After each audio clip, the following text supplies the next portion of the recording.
Ici, Yvette se promène avec sa mère. Pendant 54 ans, ces deux femmes se sont ignorées. Aujourd'hui, elles apprennent à se connaître et à s'aimer. Sur la route d'Orléans, Yvette et Pierre vont déjeuner en famille. Une famille qu'ils ont découverte il y a 4 ans. Avant 1986, Yvette ne connaissait que le nom de sa mère naturelle et la gardienne chez qui la DAS l'avait placée. Avant 86, Yvette cherchait ses racines, obstinément, avec l'aide de son mari. Et cela pendant 40 ans. J'espère qu'on va être bien accueillis. J'ai vu tout de suite que je l'ai connue, combien elle souffrait de ne pas avoir de famille, de faire partie de la DAS, d'être mise à part. À ce moment-là, les enfants d'assistance étaient marqués du doigt, quoi. Que lui avez-vous promis? Je lui ai promis qu'on ferait tout ce qu'on pourrait pour retrouver sa maman.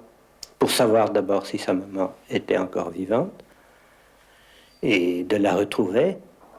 Et notre but, c'était aussi de savoir si elle avait des frères et sœurs. Ça, c'était très important pour elle, elle en parlait souvent. Et quel rôle avez-vous joué, vous? Bien, j'ai surtout joué le rôle de l'encourager, parce qu'elle se démoralisait assez facilement. Quand on lui répondait qu'elle ne trouverait pas, qu'elle n'avait pas intérêt à retrouver, alors je l'aidais à remonter. Souvent, on était 1 an ou 2 sans chercher, et d'un seul coup, ça repartait, on recherchait de nouveau. Quand vous étiez petite et que vous rêviez de retrouver votre mère, qu'est-ce que vous attendiez d'elle?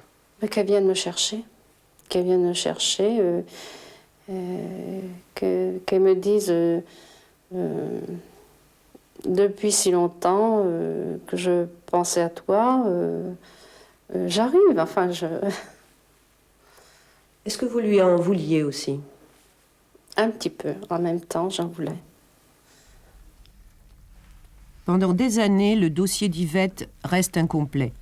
Un jour, grâce à l'aide d'une association, elle trouve le lieu de naissance de sa mère, puis son domicile. Ensuite, tout va très vite. Elle découvre une dizaine de frères et sœurs. Elle en voit 1, puis 2, et elle est accueillie à bras ouverts.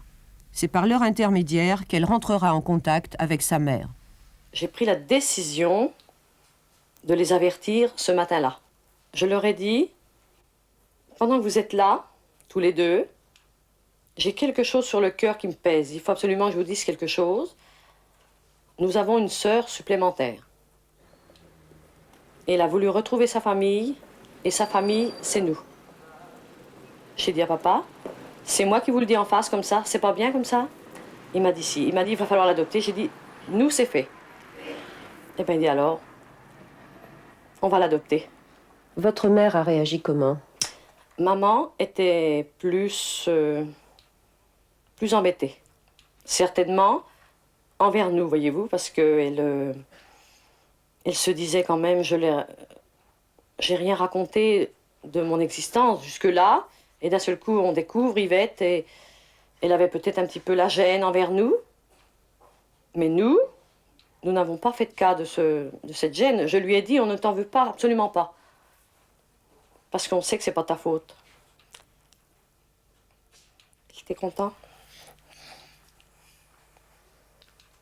Mais c'est bien d'accueillir une nouvelle sœur comme ça. Oui. Qu'est-ce qui vous bouleverse là? Je sais pas, la joie.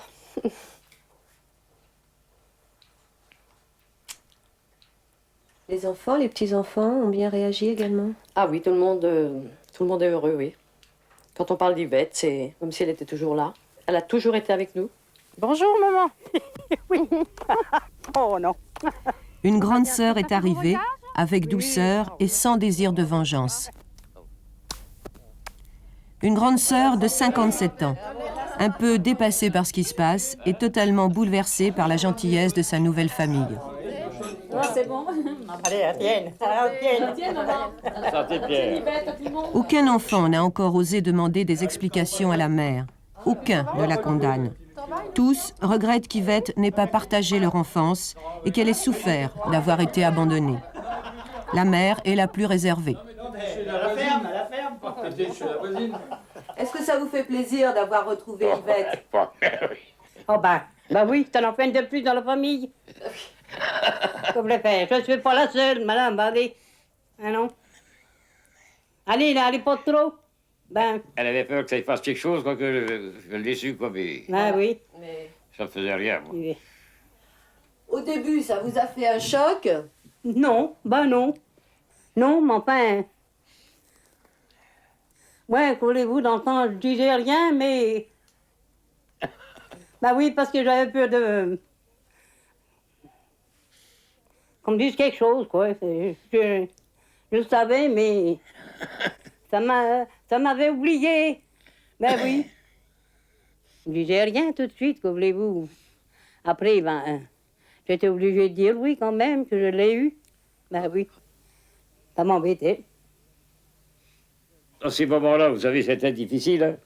Les petites bols, ils les embauchaient, il avait 14-15 ans, puis c'était comme ça, c'était... Il fallait qu'il y passe, c'était pas le patron, c'était les charretiers, les vaches et le berger.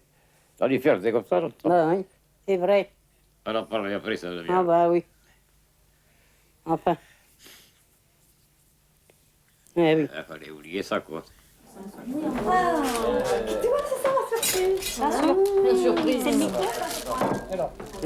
Les relations entre Yvette et Geneviève, sa mère, sont encore limitées. L'ancienne enfant de la DAS ne peut pas oublier, mais elle a déjà pardonné. Et progressivement, des liens se tissent entre la mère et la fille. À chaque rencontre, elles se parlent davantage. Comment pourrait-elle résister à la chaleur, à l'affection de tous ses frères et sœurs? Aimer, c'est la seule façon d'exister vraiment.